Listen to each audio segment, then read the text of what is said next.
Well, I feel bad for them that they don't understand Bible and biblical prophecy, and I'm not a fundi at it, believe me. I never really get deeply into it. But I will say this, that I know these people. I've studied them for 50 years. My study goes back to the Dark Ages, during 800 and 900 when the Irish saved civilization. And so I know who they are, what they're all about, and I know that they've given up and are controlled by Lucifer. That's my opinion, and everybody else can have theirs as well, and I think that's fine. But I know what they're talking about when they say that, and they don't believe in our God. No, they don't, and they're every bit as fundamental about it as the most fundamentalist of any other religion. That's what when I tell people that when they say, well, how can they do this? No one would just do this. And then you say, well, there are fundamentalists that do walk into crowds and blow themselves up. Well, how can they do that? And it's because it's their religion, and they believe that they have to, or that humanity will die. And I thank you for this opportunity for having me on with you, Bob. I really appreciate it. You do such fantastic work that when I have my list of about 5 or 10 guys, I think the most of that are active today. You are always in that.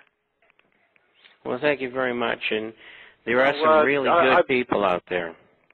The caller that I think I may have personally dropped, so I want to give them an opportunity before Bob gets off the line here.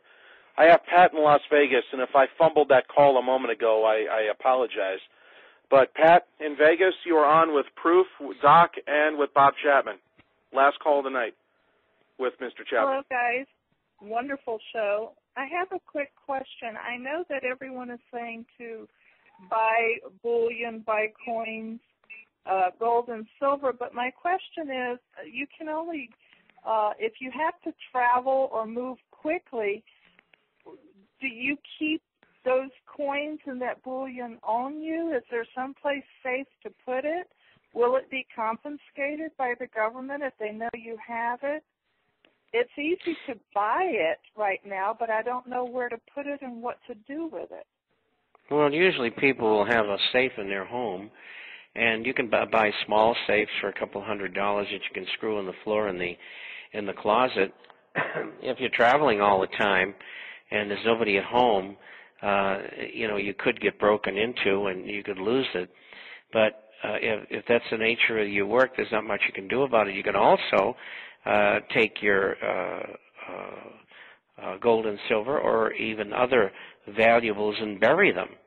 That is an alternative, and a lot of people do that. In fact, I did it for years. And like I used to take trips, it was in another time, but, I'd have 15 to 20 weapons in the car, and because I wasn't going to leave them at home. And so, you've got to make those decisions yourself as to how much it's worth to you. I mean, if you get stopped on the highway today for a broken taillight and the police says, well, do you mind if I search your car? Well, you don't have to say yes or no. They're going to do it anyway.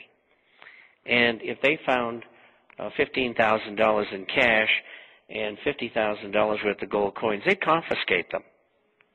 And they'd say you were a drug dealer. And the reason why is they want to steal them from you. So, this is the risk you take. It's just like, you get a license for concealed carry, and it's wonderful. I have one. The problem is they're going to come looking someday, maybe, for you because they think you have a gun. And so what you do is you give them one, and you make sure the others are hidden, whether they're underground or wherever they are. They're not there. And there could come a time when they try to confiscate weapons, and that's the time you'll have revolution. So you don't have to be too concerned at that time because you're going to be using them.